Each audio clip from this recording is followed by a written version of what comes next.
அவனிடம் கேட்பதில் எந்த பயனும் இல்லை. அவன் கிட்ட கேட்கறதுல எந்த பிரயோஜனமுமே இல்லை, அவன் சொல்ல மாட்டான் அப்படிலாம் சொல்லுவோம் இல்லையா. ஸோ அதை இங்கிலீஷ் எப்படி சொல்லலாம், கெஸ் பண்ணுங்க. It's no use to ask him. நீ இதை வேணுனே தான் பண்ணுன அப்படின்னு சொல்லுவோம் இல்லையா. ஸோ அதை இங்கிலீஷ் எப்படி சொல்லலாம். You did it intentionally. அவன் எங்கே போகணும்னு விரும்புறானோ போகட்டும் விடு அப்படின்னு சொல்லுவோம் இல்லையா. ஸோ அவனை தடுக்காத, அவன் எங்கே போகணுமோ போகட்டும் அப்படிலாம் சொல்லுவோம் இல்லையா.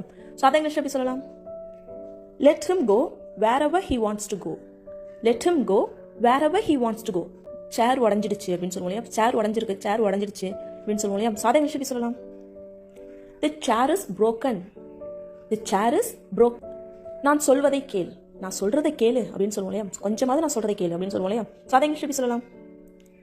Listen to me. Listen to me.